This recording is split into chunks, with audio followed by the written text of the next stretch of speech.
So I'm a father of one. I gotta find a babysitter. I found Care.com and I was blown away. Through the platform, I was able to find local and experienced candidates along with their reviews and rates, which were way more affordable than I anticipated. Care.com really put me at ease knowing that they were all required to go through a background check.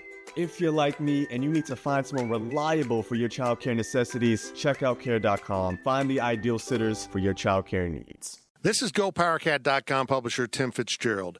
Thank you for listening to this Powercat podcast. Make sure you never miss an episode of the Powercat podcast by subscribing on Apple Podcasts, Spotify, Stitcher, TuneIn, or your favorite podcast network. And if you enjoy this podcast, please consider becoming a subscriber to GoPowerCat.com. We cover the Wildcats like no one else, with our VIP customers enjoying one-of-a-kind coverage from our team of professional journalists. And sign up today for an annual subscription to GPC and grab a 30% discount on your first year. And now here's the Powercat Podcast. The following is a GoPowerCat.com and Spirit Street production. You've discovered your link to GoPowerCat.com's Powercat Insiders Podcast, presented by Commerce Bank, and it starts right now. Now, let's go to the WTC Gig-Powered Studios. Here's your host, GoPowerCat.com publisher, Tim Fitzgerald. Welcome to another edition of The Insiders, the Powercat podcast in which we collect the people who know more than me so I may tap into their expertise and thus sound smart myself. I am Tim Fitzgerald. With me is Ryan Black of the Manhattan Mercury, Kellis Robinette of the Wichita Eagle, and Matt Walters, he of many things, but most importantly, the Kansas State Radio Network. And Kansas State lost again. 31-12 to Baylor. Another subpar performance. And let's just start here. Guys, I want your thoughts. Do you feel like this is even the same K-State team we watched and covered through the first 3 games of the season? It's strange. It's almost like a personality change has taken place. All of a sudden, they don't have confidence. They're just going through the motions at times. Honestly, I don't think they're playing very hard. Coach Speak can get up there, and Coach Klieman uses it. Coach Snyder uses it. We played hard. I don't see it at times. I mean, they're just making too many mental errors. They don't tackle well. They don't block well. They're not a good football team right now. Well, I know I mentioned at some point during the game that what the game reminded me of, at least in terms of the defense, it reminded me of last season's game against Baylor, just in terms of how many tackles they missed. Because, I mean, that was such a huge problem last year, and it seemed through the first few games it had not been an issue, but certainly it reared its head Saturday. I'll also go ahead and address it and take it on the chin. Yes, last week I did say that they were going to beat Baylor, and they were going to beat TCU. They obviously didn't beat Baylor. I will withhold judgment on TCU. But, the other thing, guys, I have to say that stood out to me, and I don't know if you guys picked up on it too, that is the first time in all of the interviews that we've ever done with him, Chris Klieman was not happy. He was answering in very short sentences, I felt like. And hey, I understand, hey, it's you're never going to be happy when you lose. He's, again, dealing with the fact that this is the first time he's lost consecutive games in 14 years. But man, he did not seem happy to be there, and you could just tell. I mean, it was pretty evident for us who've been to a lot of his press conferences in many different settings. That was the most frustrated that he's been since he's gotten the K-State job. He was back happy today, though. If you listen to him on the teleconference. I didn't. I haven't had a chance yet. He was super cheerful. Said, oh, really? Yeah. He said, forget wins and losses. Kansas State's heading in the right direction. He's proud of the progress they've made. I'm sorry. That sounds like he's girding the fan base for a horrible season. So it was like the dreaded vote of confidence, right? Like, and then you're fired right after they give you the vote of confidence. It was a little surprising. He said he thought they played Baylor or better against Baylor than they did against Oklahoma State. Okay. Thought they're heading in the right direction. I think that was probably just him being a little. Well, thanks for completely undercutting my point, Kellis. That's what we're here to do. But I mean, you're right though. That was the first time I'd seen him like legitimately almost snap at a question, like the one about the last time he lost. Yeah, the Loris. Well, and I even mentioned in this story about James Gilbert today. Remember, he didn't even let me finish the question. I just started saying, James Gilbert. Yeah, it's not good. We need to shore that up.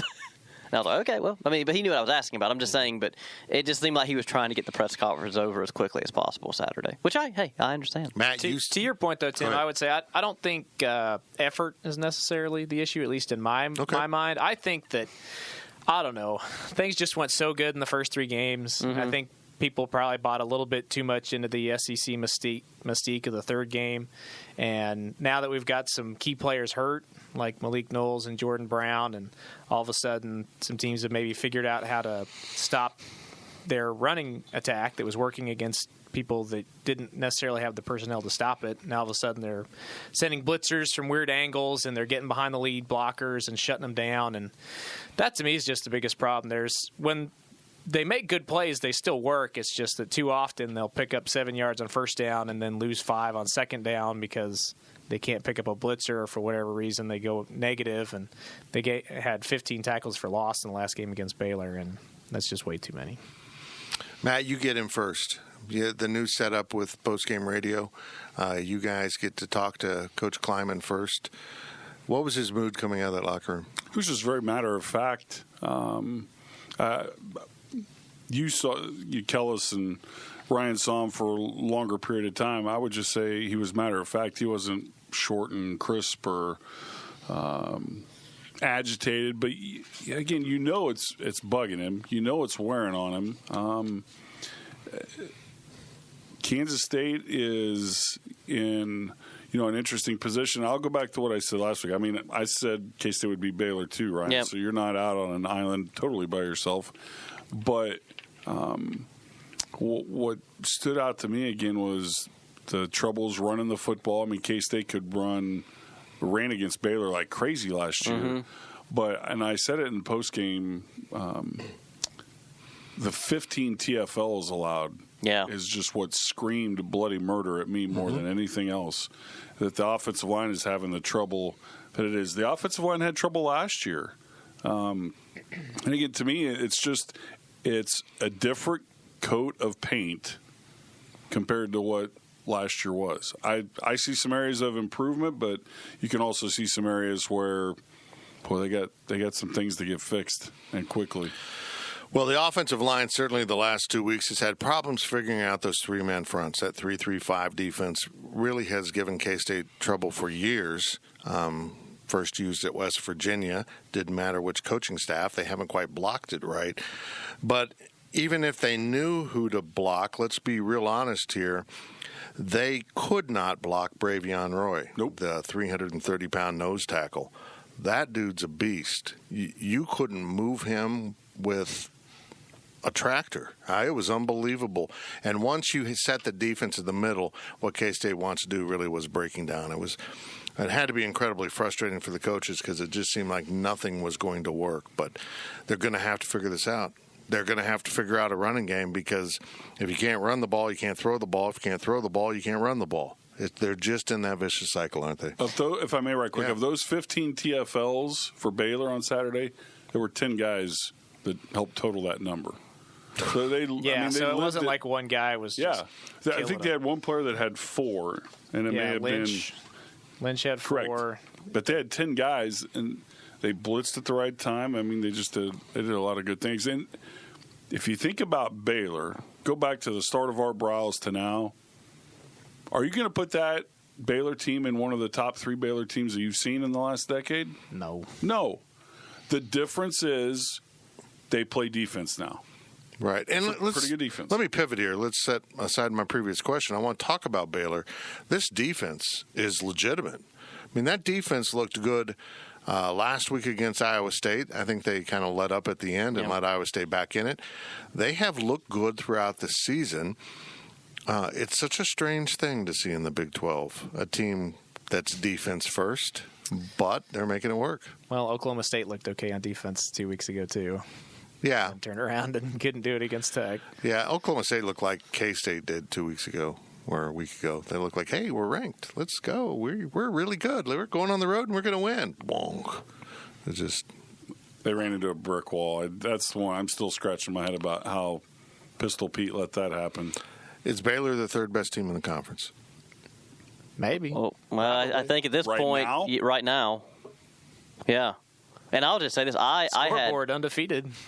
I had no expectations for Baylor coming into this year. I think they were picked 7th, if I'm not wrong, in the league. And I'll be honest, I guess I thought that, because K-State was picked under them, I thought K-State would be better than them.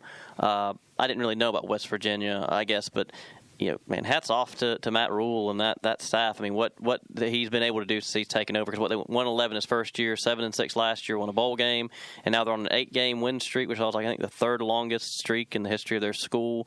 It's pretty remarkable. That was their first road win in 2 years. Yeah. The only other one was KU. Yeah, it's their first non-KU road win under Rule.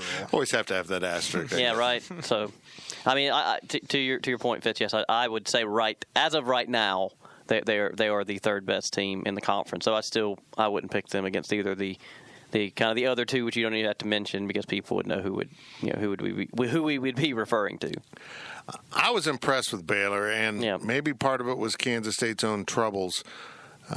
That Kansas State defense is really good 95% of the time.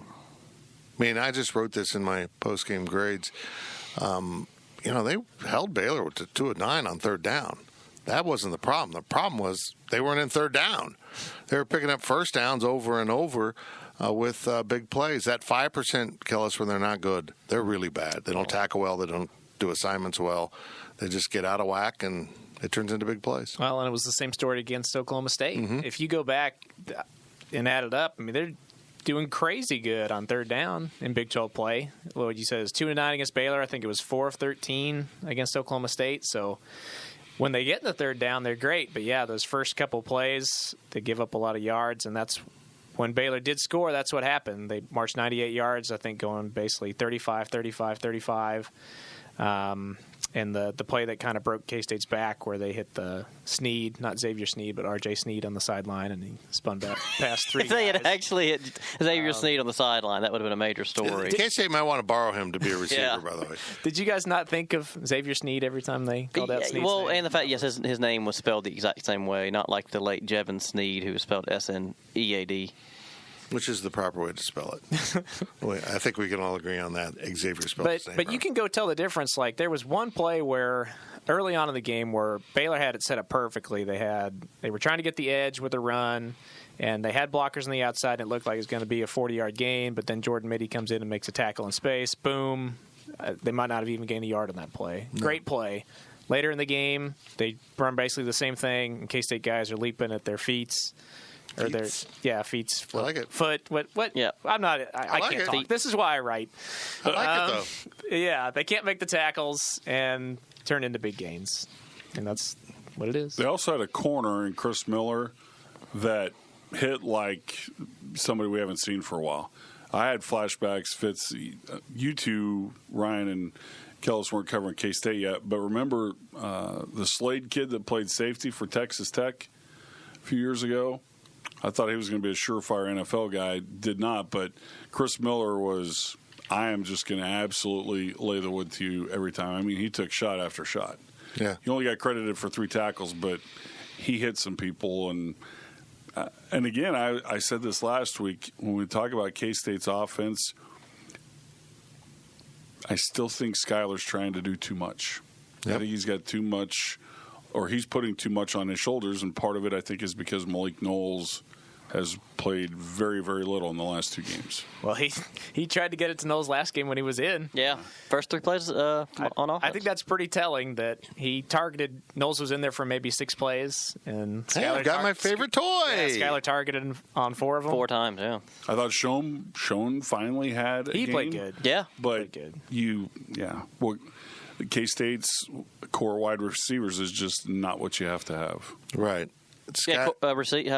Career high for receptions for 6. For Schoen, yep. 6. And Brooks had 7, right? Yeah, and 7 for 69 yards. Those were both career highs for Brooks. So nice. I mean, and so they both finished with 69 yards. Schoen and Brooks. Did? I didn't even notice that. Yeah, identical. Double nice. I want to know, Fitz, I always appreciate that you're okay with me sometimes asking questions. Is that Matt? You're down the field, so you get a different view than what we see in the press box. Did it seem like, at the line of scrimmage, did it remind you of the Oklahoma State game? Was K-State just repeatedly getting dominated on both sides?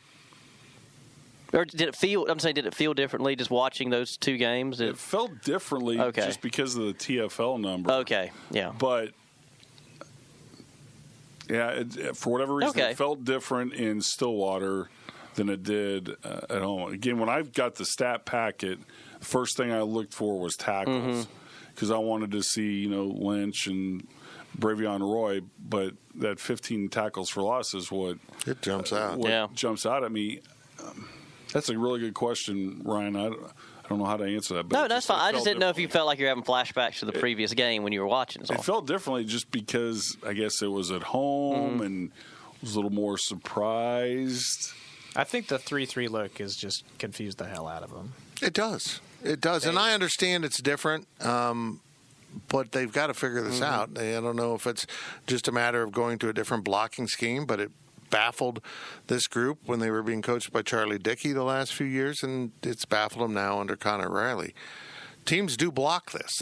This doesn't baffle everyone, and if it's that effective, I'm surprised more teams don't do it. But to be blunt here, when you've got guys like Roy and Lynch on your front, 330 and 290, and you got 290-pound defensive end, which is what you have to have on a three-man front, you can get away with it.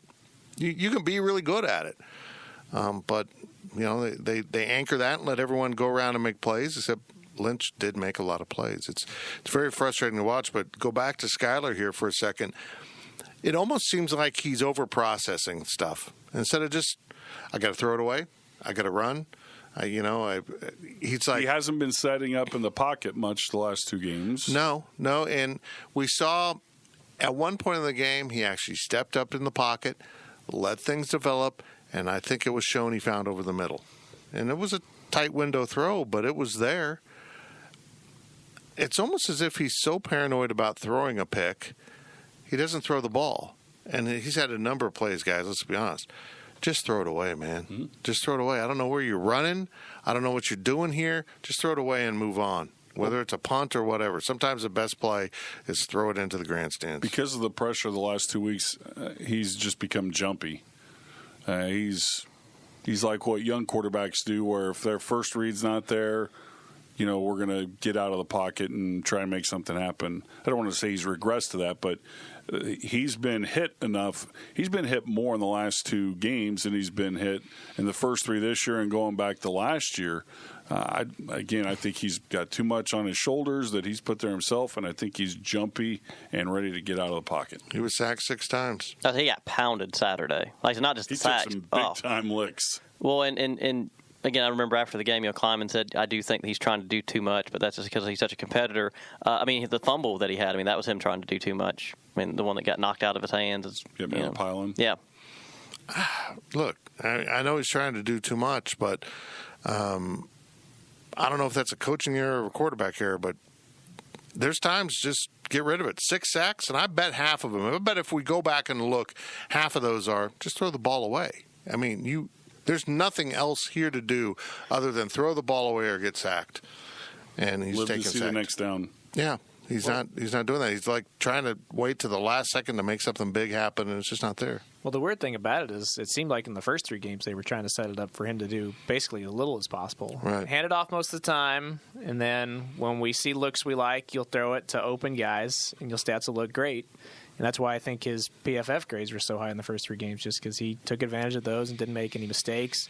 When they asked him to run, stuff was wide open. Nothing was forced. And now all of a sudden, I think, like we were saying, the 3-3-5 has confused the line. I think it's confused him. Now that he doesn't have that running game just to give the ball to every single play, I don't know, maybe things came too easy for him early, and now he just doesn't know how to respond. That's probably valid. Malik Knowles was targeted 4 times, guys, but I didn't see any play in which Malik Knowles was involved that I thought, well, that's something only he can do. Right. He was targeted when he was covered. There was a throw over the middle that he had horrible fundamentals, had his hands in the wrong position, and dropped the pass, which would have been big early in the game. Guys, I see other receivers that open, which wasn't much, throughout the game. It's just like he's got this security blanket, and he named it Malik Knowles. I can only throw it to Malik in times of trouble, and he's got to get through that. He's just got to work his way through that. I'm really frustrated that. But let me. I'll play devil's advocate with you. How does he work through that? He's got. What I mean is, again, if you take the receiving core, let's say top 6 guys on every team in the Big 12. There's only one other team in the Big 12 that I can think of that's going to have a worse group of 6 or a less talented group of 6. I agree. Maybe 2, but how does he do that? Because if the guys that you have to throw the ball to aren't able to get open, I guess what I'm saying is I don't buy that. I don't accept that thought that they're not open. Now, I bet if you line Phillip Brooks up with Malik Knowles, Phillip Brooks wins that sprint, and he was open quite a bit. Hell, he was targeted probably 10 times and had 7 catches. I mean, he's out there, he's available, but Skyler doesn't want to make tough window throws. He made one to Schoen along the sideline that was incredible. It was a veteran receiver making a veteran play, selling that the ball wasn't there and it was coming. That was a great catch. And what made it possible, Skyler put it right where it needed to be. That was a confident throw. That wasn't a lucky throw. That was a confident throw. It's like what we saw in the first 3 games. He's not confident about stuff. Not right now. I know how to look at X's and O's. I'd be incredibly frustrated as a coach, Ryan, that we've got to coach. We've got to become psychologists here because this team just seems to have lost its mojo. It's gone all Austin Powers on us. Wow. Austin Powers, too. You expected that one, didn't you? No, that's why I'm a little bit taken aback there. You're welcome. I would just say that, I'm certainly not of the opinion that, Thompson can't get it done. I just go back to what Matt said. I just think that it's like how much can really be expected of him when you look at just the talent of the receivers he's working with. Because I think, you look back 2 years ago when he had Byron Pringle and Zuber was still around and those guys. I think he had quite a good receiving group, and he took advantage of it when it was there. And I guess I'm not trying to make excuses, but I'm trying to also be level. Reality. I'm trying to be level-headed and logical about it. Although I just know when you're a fan and you see how they started 3-0 and now they've lost 2 in a row in very one-sided fashion in both games, you don't want to hear that. But that's how I look at it from, this, as we record this podcast, this being my 2-year anniversary of being on the beat. I just think that if the talent was there, he'd be we'd be seeing more success out of the passing game. And I just don't think it's there at the moment. And maybe it'll get there with Brooks and Joshua Youngblood played a lot. Maybe they'll work their way into that. But that is asking a lot for a redshirt freshman and a true freshman who had not really done much to this point. Knowles is different just because we kind of expected him to be the guy along with Dalton this year. I don't think Skyler's necessarily played bad. Yeah. It goes back to me. It's like, what part of the offense do you feel great about right now? Is there any? The uniforms are nice. They look good. Well, Matt Rule wore the most ridiculous thing. He did it again. He did it. He did it for Kellis. If only awesome uniforms put points on the board. So that's where it goes to me. Like, I've seen people on my Twitter mentions say they need to bring Holcomb back or play Ost. Bring him out of the portal. Use Heron. I don't know. People are crazy jumping on the.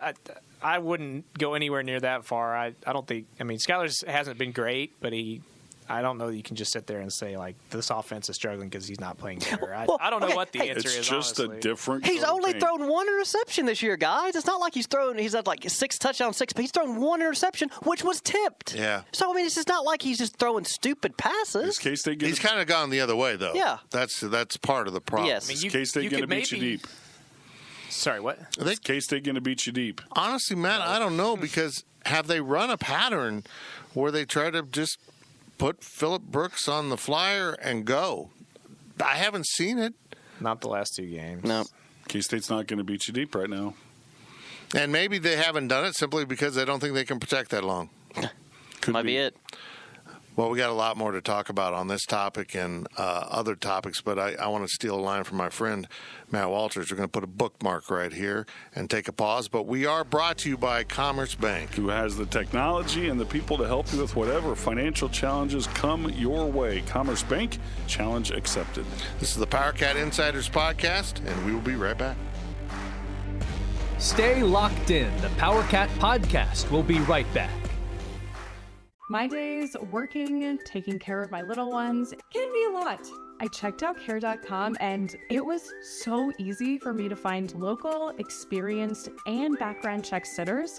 Finding our babysitter was way more affordable than I thought. Care.com makes it super easy. Search for qualified candidates. You can view their profiles, read reviews and ratings, check their availability, send messages directly, get the help that you need. Care.com should be every person's go-to. With Blue Link Plus, you can access your Hyundai Tucson Limited remotely. Doors unlocked, temperature set, lost car found. There it is. Get complimentary class-leading Blue Link Plus. Call 562-314-4603 for complete details. We now send it back to Fitz in the WTC Gig-Powered Studios. Welcome back to the Powercat Insiders Podcast, sponsored by Commerce Bank. Tim Fitzgerald, Ryan Black, Kellis Robnett, Matt Walters, your fearsome foursome. That's what we're going to be.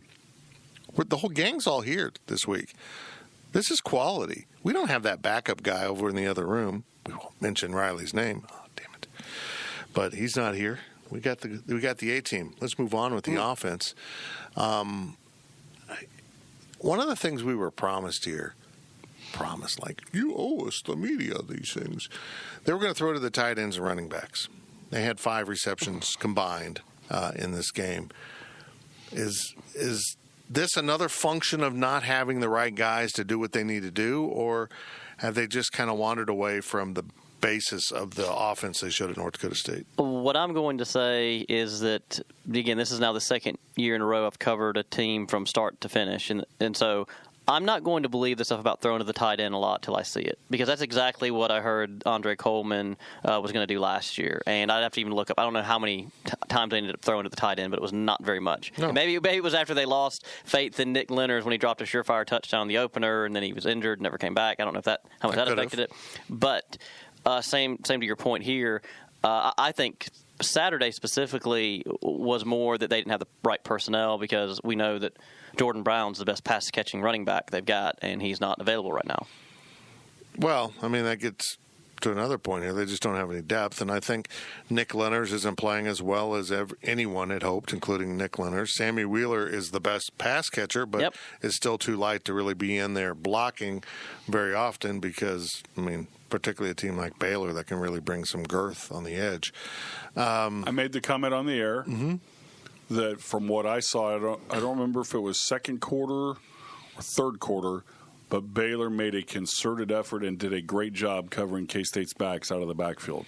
The wheel routes, whatever the case, they were covered every time. Every time. And I think for that matter, Oklahoma State did a pretty good job of that last week down in Stillwater. Well, I imagine people have gone back and looked at that North Dakota State offense quite a bit.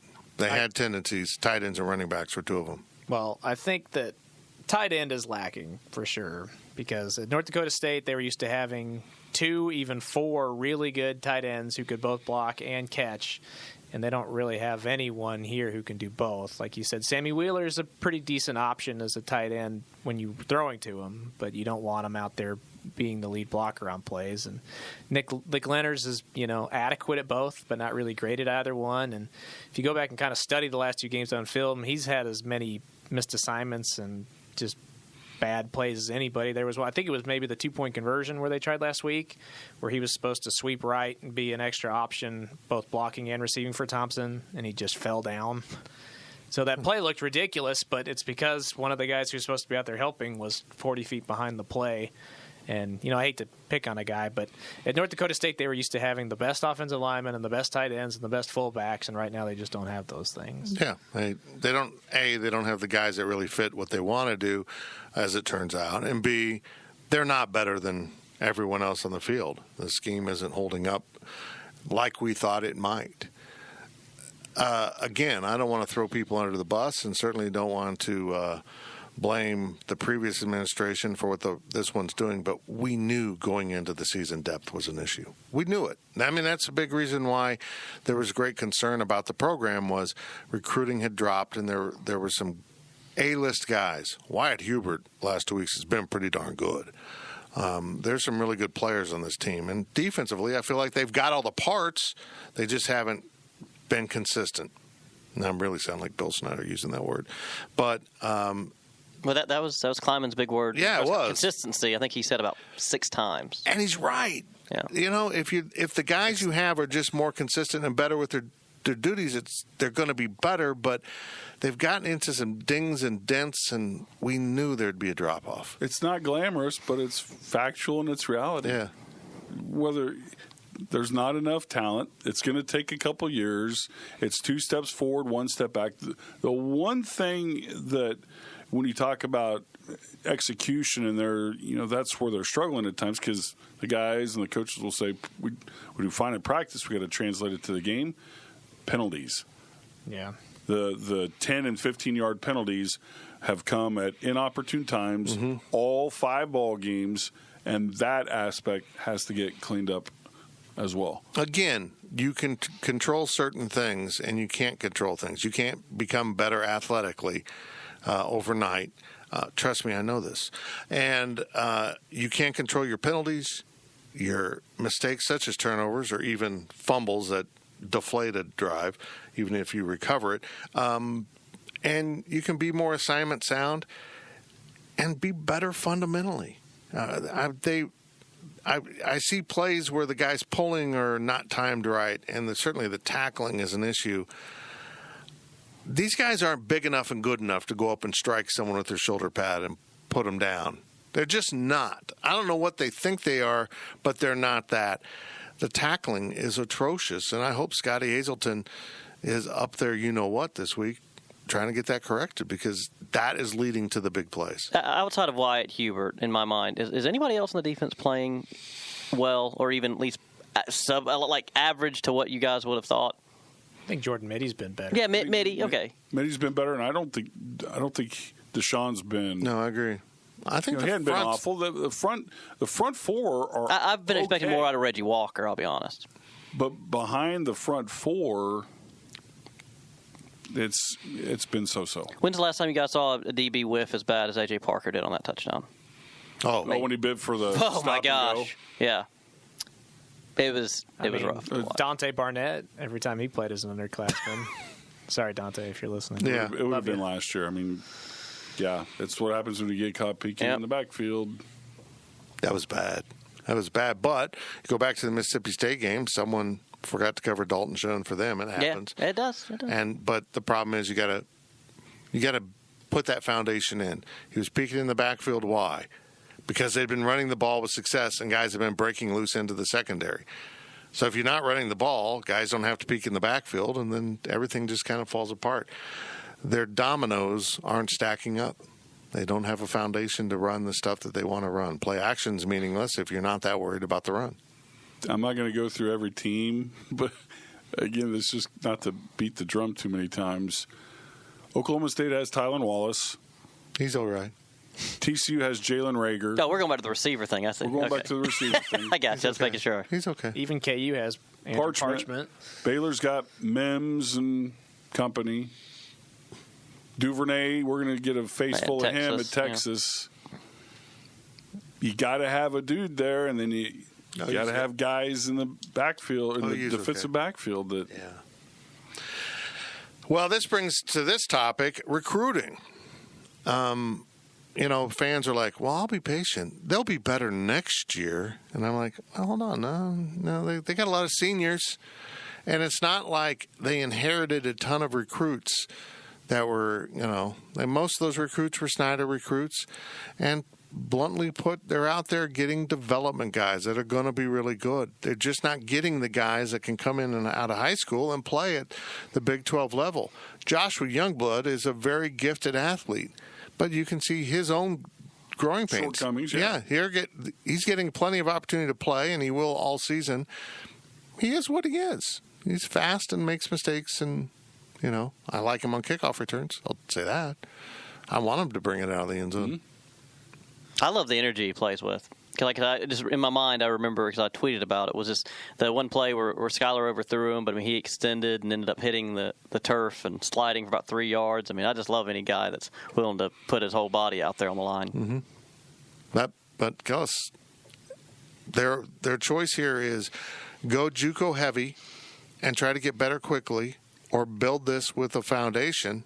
And I think that's what they're going to do, is they're going to address some needs at JUCO. They're going to get a defensive tackle. They're going to get an offensive tackle or two, and maybe a receiver. But they're not going to go do 8 guys. Patience is the word of the day for the fan base, isn't it? Well, it should be. I mean, when was the last time that a coach went heavy on junior colleges and recruits, and that turned out good for him? Probably 1997 for Bill Snyder. Yeah, okay. So that's been a while, by the way. It has. So I wouldn't go that route, even if it could help you short term. I'd stick with what they're doing. I like the guys that they're bringing in. I'm optimistic on what they're doing on the recruiting trail. I think they'll be all right. It's just going to take time. It's going to take time. I mean, they're going to be all right, but not 2020 probably. They may pluck a guy or two from Hutch, who, by the way, got beat on Saturday up at Highland. Maybe from down in the Texas ranks, whether it's Trinity or Kilgore or Blinn. Snow has good players. I mean, they may find a handful of guys, but they have to build it from the high school ranks, and it's just going to take a couple years. There is a reason that Kansas State is 3-2, and there's a reason that K-State has played like it did the last 2 Saturdays against Oklahoma State and Baylor and Big 12 teams. You're probably going to see K-State struggle again by the time we get to the end of November. Well, the thing to remember here is that forget about Oklahoma. If you go back preseason and just say you could take 3-2 right now, I think most fans would say that's exactly. It's really not about the records, how they got in there. Yeah. You got to remember this. I mean, this was, it was a rebuilding project, not a colossal rebuilding project. They weren't going to go winless ever or anything like that. But I mean, there's a reason all of us were picking them to go between 5-7 and 7-5 preseason. I think they just kind of maybe fooled us a little bit in those first 3 games. Excuse me for making the Shrek Pinocchio reference here with Bill Snyder being his guy, Pinocchio, but I feel like those first 3 games, everyone said, "I'm a real boy," and then turned back into a wooden doll. No, it's funny you bring that up, because I think it's just that, and I'd say I was maybe somewhat guilty of it, and I'm sure, I don't know, maybe what you guys, how much too, but that it's like, well, maybe they are a lot better than maybe I thought. But then now it's more that after these last 2 games, it's like, okay, there was a reason they were picked 9th in the league in the preseason. They could still win 7 or 8. I mean, yeah, they can. I'm just saying that certainly now I'm more pessimistic, like I said, about my postseason bowl trip to wherever than I was 2 weeks ago. Yeah, I wouldn't book it just yet. Damn, if they can back up, they make a bowl and end up in that Phoenix little brother bowl. The Cheez-It Bowl. The Cheez-It Bowl. No longer it was only the Cactus Bowl when we were there. They didn't have sponsorship. I'd have loved Cheez-Its, by the way. I mean, that would have been nice. They're growing on me, too, I must admit. The Cheez-Its or the team? Yeah, Cheez-Its. Didn't like them when I was a kid. Love them now. What happened? Especially the grooves. I don't know about that. You like the commercials, admit it. Yeah, okay. Oh. Like the round block of cheese that's talking. Oh, the really sassy, sarcastic one. Okay. Wow, cheese does not talk in the real world. It does and not. The problem is the real world. If you're lactose intolerant, it does.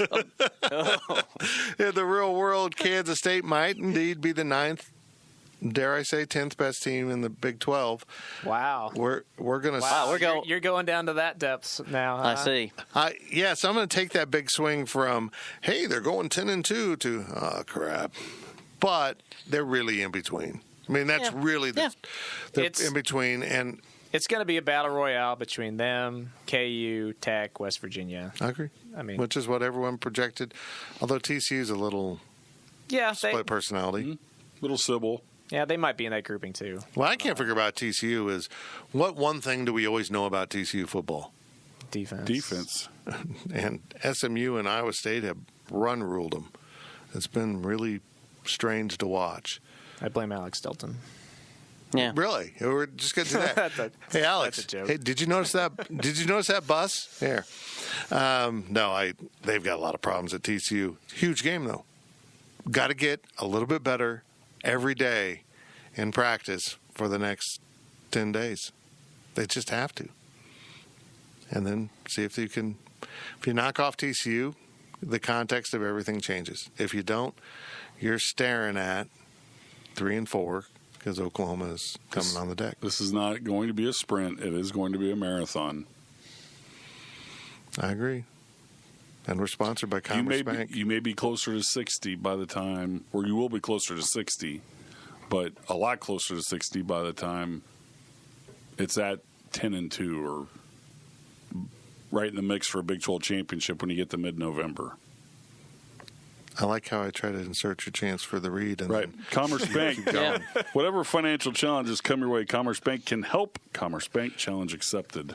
Chris Klieman and crew are accepting this challenge, and they know they've got one in front of them. They really do. And now I want to get to the most important topic of the day, and that, of course, is KU basketball. Oh, Lord. Can we just say you're old and not since answer? They didn't. No. Yeah. You know what, though?